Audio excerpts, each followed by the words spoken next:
Bonjour à tous et bienvenue dans un nouveau point lecture. Et oui, encore, je vous avais dit que j'étais grave à la bourre sur mes retours sur mes lectures. Du coup, bah voilà, je vous donne comme ça tout d'un coup. À vous de faire le tri. Aujourd'hui, on va aborder plusieurs types de lectures, en tout cas plusieurs types de ressentis, puisqu'il y aura du très bon, du bon mais avec certaines réserves et également malheureusement un livre que je n'ai personnellement pas du tout aimé, mais je ne manquerai pas de vous expliquer pourquoi. Du coup, c'est parti tout de suite, puisque comme d'habitude, je vais du coup aborder 4 lectures que j'ai faites dernièrement. Nous commençons tout de suite avec Chanson douce de Leila Slimani aux éditions Folio. Alors, je ne sais pas si vous vous souvenez, mais ce livre m'avait été très gentiment envoyé par Livre Pépette, et du coup, voilà. Tu vois, je l'ai enfin lu. Alors, ce livre, on en a entendu parler sur énormément de chaînes. J'avoue que j'arrive complètement après la bataille. Ai-je du coup vraiment besoin de faire encore le résumé?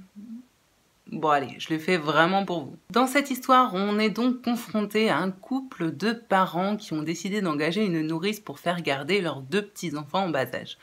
Jusque-là, tout est absolument normal, sauf que dès le premier chapitre de ce livre, on sait que la nourrice a tué, ou quasiment tué, puisque la petite fille est entre la vie et la mort, a donc tué ses 2 jeunes enfants. On sait donc directement qu'on va se trouver dans un drame familial. Je suis désolée pour les reflets absolument dégueulasses sur les couvertures, mais voilà, il est tard, je fais ce que je peux avec la lumière et j'avoue que c'est un petit peu compliqué. J'espère que ça ne vous posera pas trop de problèmes. Alors comme je le disais, ce livre, j'en ai entendu énormément de bien. D'ailleurs, il a reçu pas mal de prix de lecteurs entre 2016 et 2017. On en a entendu parler partout dans des termes plutôt dithyrambiques. Et pour ma part, j'avoue que si ça n'a pas été un coup de cœur, ça a été néanmoins une lecture très intéressante et très prenante. Comme je le disais, dès le premier chapitre, on sait tout de suite qu'on va se trouver dans un drame domestique et tout l'enjeu de cette histoire va être de savoir comment on a pu en arriver là. Le plus réussi pour moi dans ce livre, c'est tout simplement l'ambiance pesante et oppressante qui s'insinue comme ça par petites doses, petit à petit, dans le quotidien, tout ce qu'il y a de plus banal. Et vous remarquerez du coup que là, on peut clairement faire un parallèle avec Le voisin de Tatiana Deronay. J'ai trouvé le personnage de Louise, cette nourrice, très bien écrit. Ce personnage un petit peu mystérieux à double facette qui par moments peut nous sembler presque irréel, puisque elle souhaite vraiment, enfin, elle met vraiment tout en œuvre pour se montrer sous son meilleur jour. Elle paraît parfaite, en tout cas du point de vue d'une nourrice aux yeux de tout le monde, sauf que l'on comprend très vite que derrière cette facette de perfection se cache quelque chose de foncièrement beaucoup plus sombre. Cette histoire, pour moi, c'est avant tout une histoire de vide, de manque d'envie et de misère sentimentale. Et si je la trouve aussi angoissante, c'est tout simplement parce que là encore, elle prend place dans un quotidien qui pourrait être celui de pratiquement n'importe qui. Dans cette histoire, l'angoisse et la folie naissante se traduisent au travers de petits détails. C'est vraiment pour moi l'histoire d'une folie silencieuse qui naît petit à petit et on se demande bien souvent si cette folie aurait pu être devinée sous cette facette de perfection. Le récit est plutôt bien rythmé, la plume est plutôt agréable, mais j'avoue que j'aurais peut-être aimé que l'on explore un tout petit peu plus le passé de Louise qui pour moi méritait. Il y avait vraiment matière à creuser un petit peu plus ça et je pense que ça aurait vraiment aidé à comprendre encore mieux toute la psychologie de ce personnage. J'aurais donc aimé que l'auteur aille peut-être plus en profondeur sur certains points et m'apporte peut-être un petit peu plus de réponses. Néanmoins, je le répète, ça a été pour moi une lecture très intéressante et très agréable d'un véritable roman noir dramatique comme je les aime. En bref, pour moi, c'est donc un contemporain noir, original et diablement efficace. Et une chose est sûre, c'est que je testerai d'autres livres de cet auteur pour me faire une idée plus précise de sa plume. Donc d'ailleurs, je ne sais pas si on en a sorti d'autres dernièrement. En tout cas, si vous connaissez d'autres titres d'elle que vous avez appréciés, n'hésitez pas à me les laisser en commentaire, ça m'intéresse. J'ai ensuite lu Shibumi de Trevanyan aux éditions Gallmeister dans leur collection Totem. Bon alors, voilà, encore petit focus sur ces couvertures que je trouve absolument magnifiques, même si là je le répète, La lumière est absolument un petit peu dégueulasse, mais voilà, faut avouer que cette collection de chez Gallmeister, personnellement, je suis vraiment très fan. Alors ça va être très difficile pour moi de vous résumer cette histoire qui est très complexe et qui s'étend sur des dizaines et des dizaines d'années. Pour faire simple, on va suivre finalement la vie de Nikolai, qui est aujourd'hui une sorte d'assassin professionnel, tueur, qui est donc payé par des grandes institutions. Nikolai a grandi au Japon, mais il a un petit peu fait tout le tour de la planète. Et là où on commence l'histoire, eh bien on se rend compte qu'une société un petit peu secrète, qui se situe dans les locaux de la CIA, aimerait finalement bien mettre la main dessus parce que depuis le temps, ce tueur a pris sa retraite et on ne sait pas trop le localiser. Je sais, ce résumé peut paraître très brouillon, mais je pense que vous allez comprendre pourquoi, en tout cas le pourquoi du comment de ce très brouillon lorsque je vais vous expliquer mon avis sur ce bouquin. Alors vous l'aurez peut-être compris, ça a été pour moi une lecture plutôt difficile que j'ai d'ailleurs traîné pas mal de temps. J'ai trouvé que la plume de l'auteur était un petit peu difficile, un petit peu alambiquée par moments et j'avoue qu'en tant que lectrice, personnellement, dans les bouquins que je lis, j'ai besoin d'un petit peu plus de fluidité que ça. On a donc, comme je le disais, des chapitres qui traitent de la vie de ce Nikolai, donc aussi bien de son enfance que de sa vie actuelle, où il est entre guillemets à la retraite, entrecoupés de chapitres où l'on suit une espèce de société secrète qui est à moitié rattachée à la CIA et qui est également sous les ordres de la Moser Company, qui serait, pour expliquer de façon assez simple, un espèce de groupement des plus grandes puissances industrielles du monde qui clairement dirigerait le monde dans l'ombre et qui serait même d'ailleurs au-dessus des grandes organisations des États telles que la CIA, le FBI, etc. Ouais, vous l'aurez compris, moi tout ce qui est ce genre de truc, un petit peu organisation secrète, grande puissance et compagnie, c'est pas vraiment ma came et du coup j'avoue que j'ai eu pas mal de mal à accrocher sur ces chapitres en question. En effet, tout ce qui est complot des grandes puissances industrielles, diplomatie, espionnage et compagnie, bah voilà, moi c'est pas vraiment quelque chose qui me botte. Du coup, bah j'avoue que j'ai assez vite décroché dans ces chapitres, surtout que l'auteur rentre quand même pas mal dans des gros détails. Donc voilà. Là, j'avoue, il m'a un petit peu perdu. J'ai du coup clairement préféré les chapitres où l'on parle de la vie et surtout de l'enfance donc de ce Nikolai dans le Japon, puisque dans ces chapitres, on en apprend énormément sur la culture au Japon, sur leur mentalité, sur leurs valeurs, sur le fait de trouver du beau dans tout, sur la place de l'honneur chez ces personnes-là. Tout ça, j'ai trouvé ça vachement intéressant, même si, là encore, dans ces chapitres, l'auteur rentre parfois vraiment dans des détails hyper précis.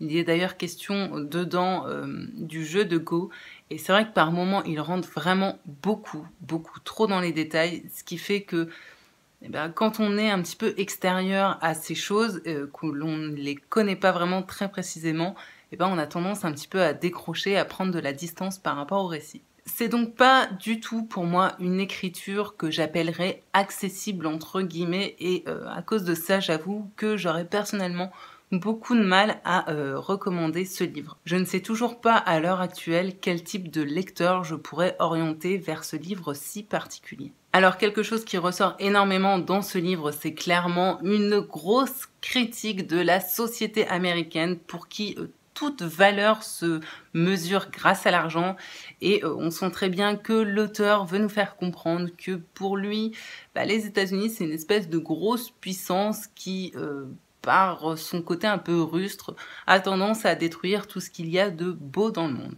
L'auteur, bien qu'il soit effectivement américain, il fait donc ici la critique de l'intelligence des États-Unis qui pour lui est franchement plutôt limitée. Mais voilà, je vous préviens tout de suite, il n'y a pas que les États-Unis qui en prennent pour leur grade dedans. Non, non, les Français, on y passe aussi, hein, clairement. Voilà, on en prend bien aussi pour notre tronche, tout comme les Russes. On apprend également beaucoup dans cet ouvrage sur la culture basque, puisque dans le temps, on va dire, présent, Nikolai vit au Pays Basque. Et j'ai également, bon point pour ce livre, trouvé très intéressant et très bien écrit certains personnages, auquel je me suis d'ailleurs beaucoup attachée, tels que du coup le personnage de Nikolai, ainsi que son ami basque que j'ai trouvé franchement très drôle. C'est un livre donc qui, avec du recul, me semble franchement vraiment très intéressant. Il comporte une grosse part pour moi de philosophie. Le problème, le gros problème pour moi dans cet ouvrage, c'est que vraiment, je l'ai trouvé très long et très lent par moments. L'auteur rentre vraiment parfois dans des descriptions à n'en plus finir. On a par exemple des dizaines et des dizaines de pages sur la spéléologie, puisqu'à un moment, nos personnages vont faire de la spéléologie. On les suit au travers de leur descente dans dans ces roches et compagnie. Mais alors, sur 20 pages, je vous jure qu'au bout d'un moment, ça devient complètement indigeste si on est un petit peu hermétique à la spéléologie. Et encore, même pas hermétique parce que, personnellement, c'est quelque chose que j'apprécie, j'en ai déjà fait et ça m'a énormément plu. Mais là, d'avoir autant de descriptions aussi détaillées, je vous avoue qu'il y a des passages, je les ai lus en diagonale. Pour moi, ce livre est donc plutôt adapté à des lecteurs qui auraient un gros penchant pour la philo, pour la culture nippone et pour tous ceux qui aimeraient ce côté un petit peu contemplatif de la vie et de la nature. Si c'est ça, je pense clairement que ce livre peut vous convenir. Après, pour ma part, voilà, même si finalement avec du recul, je reconnais que ce livre a énormément de qualité, je dois avouer que ça n'a pas été une lecture très très agréable ni qui m'a franchement emballée. J'ai également noté dans 2 livres de ce bouquin des coquilles plutôt grossières, ce qui m'étonne pas mal d'ailleurs avec cette maison d'édition parce qu'en général, il n'y a absolument rien à reprocher à leurs textes, ils sont très bien relus. Mais là, je sais pas ce qu'ils ont fait, ils ont merdouillé. Et puis, pour terminer, je dois noter néanmoins que j'ai bien aimé la fin de cette histoire. Donc voilà, clairement, tout n'est pas acheté, c'est juste que pour moi, voilà, on aurait pu franchement tailler dans la masse, hein, parce qu'on est quand même sur un petit pavé de plus de 500 pages. Et pour moi, c'était beaucoup trop long, beaucoup trop de descriptions par moment. Le fond de l'histoire est vraiment intéressant. Toute la réflexion et la psychologie que l'auteur a voulu mettre en place est vraiment très intéressant, mais du coup, j'ai le sentiment que son message, qui est plutôt important, est complètement noyé dans toute cette masse de descriptions à n'en plus finir, et pour moi, c'est vraiment le plus gros point noir de cette histoire. Donc voilà, si vous l'avez lu, n'hésitez pas surtout à me dire ce que vous en avez pensé, parce que j'ai vu très peu d'avis sur ce bouquin. Donc voilà, je serais très curieuse d'échanger avec vous, savoir si vous avez le même ressenti que moi, ou si au contraire, c'est moi qui suis passée totalement à côté. N'hésitez pas, je vous attends en commentaire. J'ai ensuite lu Le goût amer de l'abîme de Neal Shusterman aux éditions Nathan. Ce livre, je l'avais acheté il n'y a pas si longtemps que ça et je me suis jetée assez vite dessus parce que, je vous l'avais dit, c'était vraiment un livre qui m'intriguait par son sujet traité. En effet, on va suivre Kaden, qui est un adolescent de 15 ans, il me semble, qui vit une vie, tout ce qu'il y a de plus banal d'un adolescent de 15 ans, entre le lycée, les potes, les jeux vidéo, voilà, c'est ses passions. Sauf qu'à côté de ça, on comprend très vite que Kaden vit également dans un monde un petit peu fantasmagorique, fait de pirates et d'aventures un petit peu particulières. Voilà, je ne vais pas vous en dire plus, mais vous l'aurez compris grâce à mon résumé et à cette couverture qu'on va vraiment se trouver dans la thématique des maladies mentales. C'est pour moi un livre très intéressant, mais attention, j'ai vraiment eu le sentiment qu'il demandait une lecture attentive. C'est pas un livre qu'on peut se bouffer comme ça en 2 jours, non, loin de là. Je l'ai lu sur d'ailleurs pas mal de jours, je l'ai pas mal traîné et j'avoue que même au début, quand je l'ai attaqué, j'ai eu beaucoup de mal à rentrer dans l'histoire. Malgré le fait que l'écriture soit très belle, j'aimais beaucoup au début les passages où Kaden est dans la réalité, mais j'avoue que j'étais complètement en retrait lorsqu'on passait sur des chapitres où Kaden est dans ce monde un petit peu fantasmé de pirates, ce monde complètement fantastique. J'avoue que là, j'avais beaucoup de mal à le suivre et j'étais complètement en retrait par rapport à ce qu'il pouvait vivre. Mais au fur et à mesure que l'histoire se déroule, on rentre petit à petit dans la folie qui s'empare finalement de lui, comme ça, de façon un petit peu insidieuse. On le sent d'ailleurs très bien au niveau de l'écriture puisque au début du récit, Kaden parle de lui avec le jeu. Puis au fur et à mesure, ce jeu devient un tue, ce qui montre vraiment un détachement complet de sa part par rapport à la réalité qui l'entoure.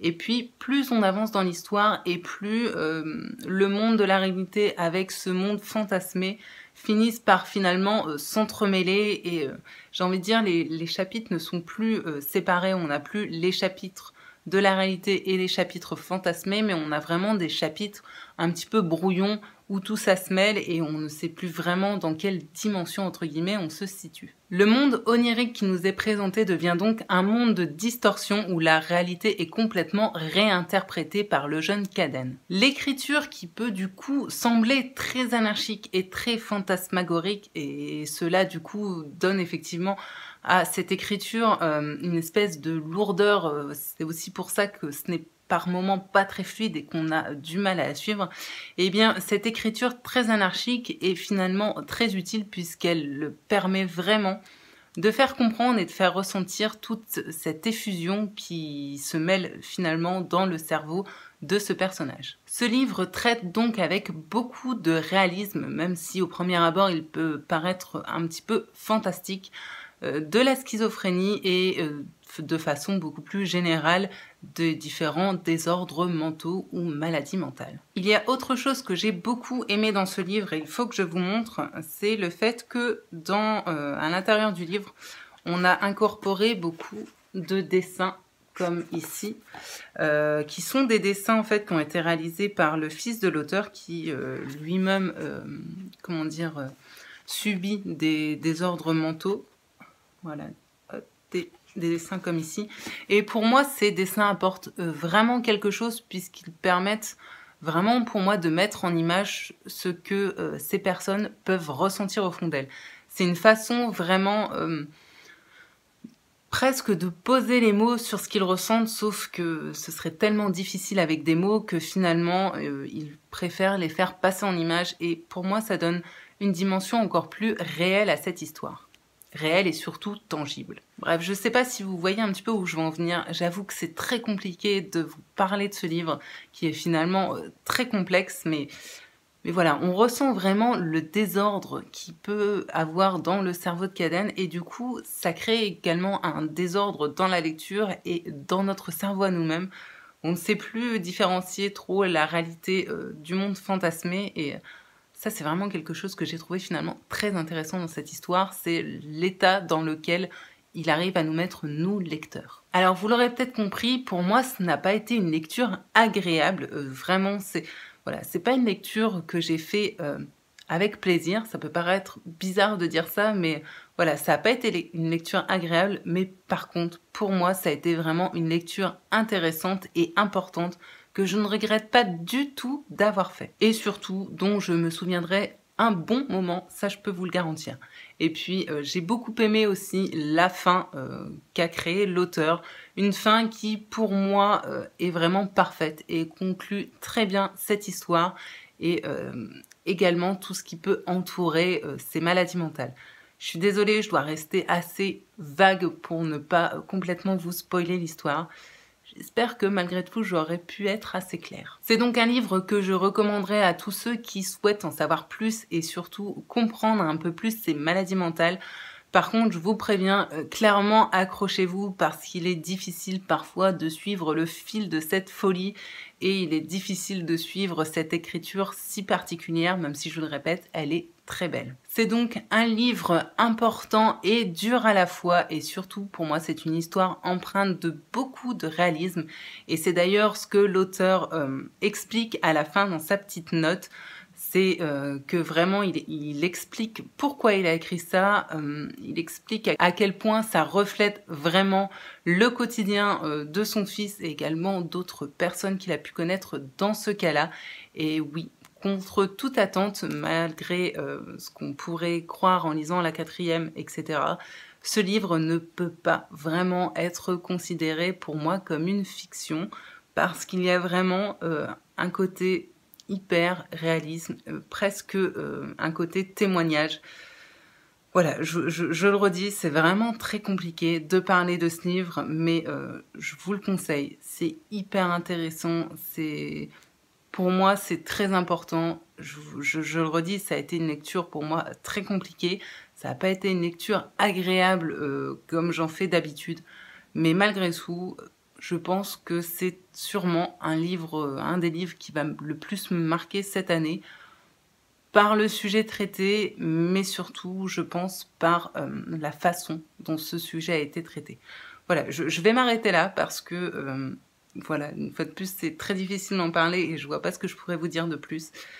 J'espère avoir été la plus claire possible et surtout vous avoir donné envie peut-être de découvrir cet ouvrage. Là encore, si vous l'avez lu, eh bien, n'hésitez pas à confronter votre avis au mien.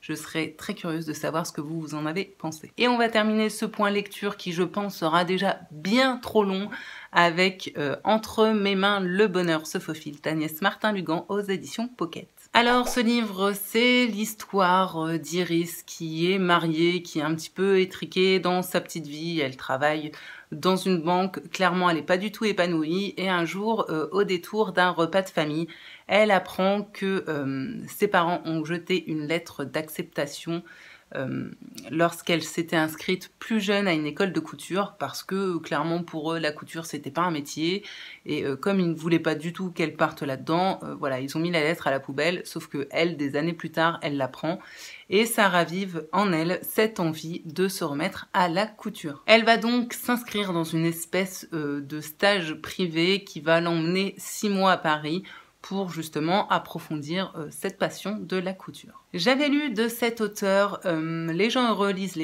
et boivent du café ainsi que La vie est facile, ne t'inquiète pas, 2 livres que j'avais d'ailleurs plutôt appréciés. Et alors là, mais quelle déception! Voilà, je vous avais dit qu'il y avait une lecture que j'avais pas du tout aimée, et bien c'est celle-ci. Alors je suis désolée, hein, je sais que bien souvent dans voilà, la blogosphère, etc., on a tendance à ne pas trop critiquer les auteurs français parce que bah, justement ils sont français, etc.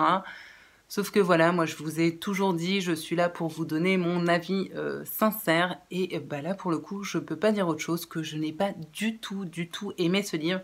Mais bien sûr, je vais vous expliquer pourquoi. Comme je le disais, j'ai donc eu plutôt du mal à comprendre les éloges qu'a pu recevoir ce livre. Alors, quand je parle d'éloges, c'est surtout que j'ai regardé sur Livraddict et que les notes étaient plutôt pas trop mauvaises. Donc moi, je suis partie dans ma lecture en me disant « Oh, bah ça a l'air cool, les gens ont apprécié ». Alors, je reconnais, c'est un petit livre très court, qui est très bien rythmé, une plume plutôt agréable.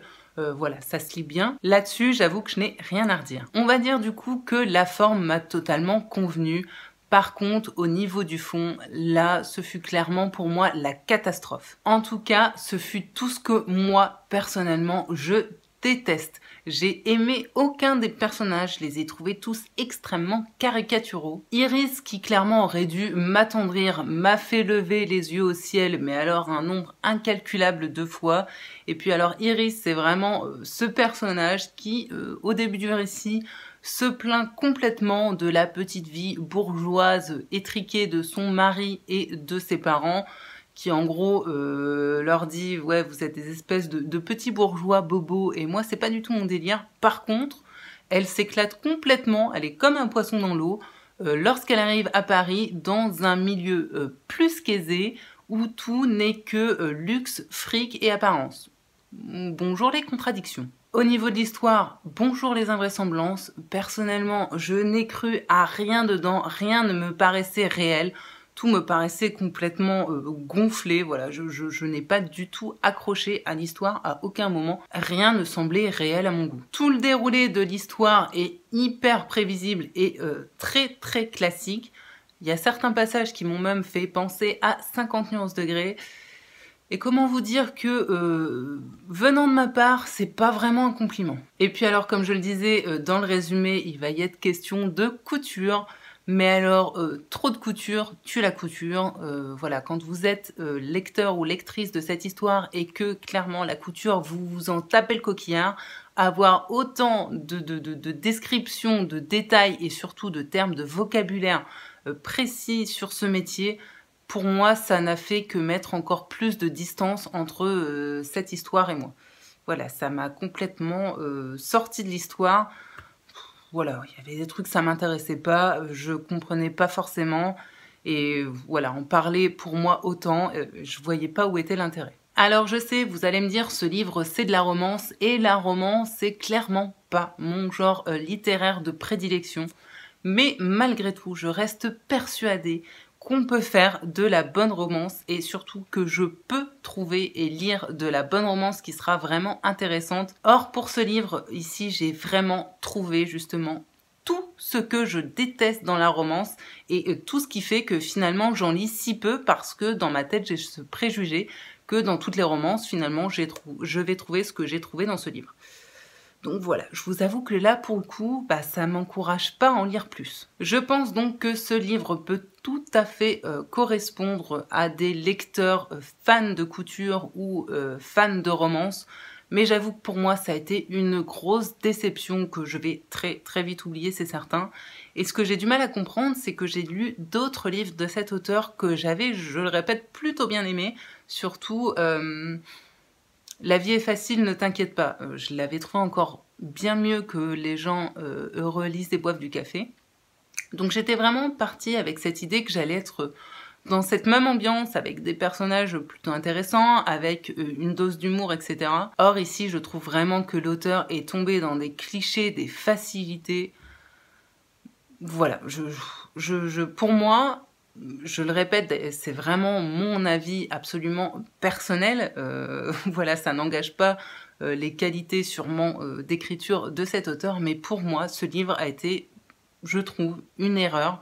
Voilà, une espèce de point noir dans l'écriture de cet auteur. Alors à vous, si vous avez lu aussi des Agnès Martin-Lugan, dites-moi si vous avez le même ressenti ou si c'est moi qui suis complètement passée à côté, mais je le répète, vraiment... Pour le coup, j'ai des exemples très concrets encore en tête de choses qui m'ont pas plu du tout dans ce livre. Et voilà, qui sont des choses qui, pour moi en tout cas en tant que lectrice, ne passent vraiment pas. Donc voilà, petit, même gros loupé au niveau de ma lecture avec ce livre. Après, comme je l'ai dit, j'ai aimé d'autres livres de cet auteur. Donc je pense que j'en testerai d'autres, voilà, pour essayer de gommer un petit peu cette erreur, voilà, de l'oublier et de repartir sur de bonnes bases avec Agnès Martin-Lugan parce que je sais qu'elle est vraiment, pour moi, je le répète, pour moi, capable de bien mieux que ça. Bon voilà, je suis désolée, c'était pas un update lecture très folichon. Malheureusement, je vous avoue que dernièrement, j'ai fait des lectures plutôt difficiles qui ne m'ont pas emballé plus que ça. J'ai même eu... peur de tomber dans une petite panne de lecture. Ça a l'air d'aller un petit peu mieux, là je m'en sors un petit peu, j'ai des choses qui m'emballent un peu plus, mais je vous avoue que toutes ces lectures m'ont un petit peu plombée et comme je l'ai déjà dit, mon but sur cette chaîne, c'est vraiment de vous faire part de toutes mes lectures, qu'elles soient bonnes ou mauvaises, de vous livrer mes avis, toujours bien sûr en vous donnant des arguments et en vous expliquant pourquoi ça l'a fait ou ça l'a pas fait avec moi.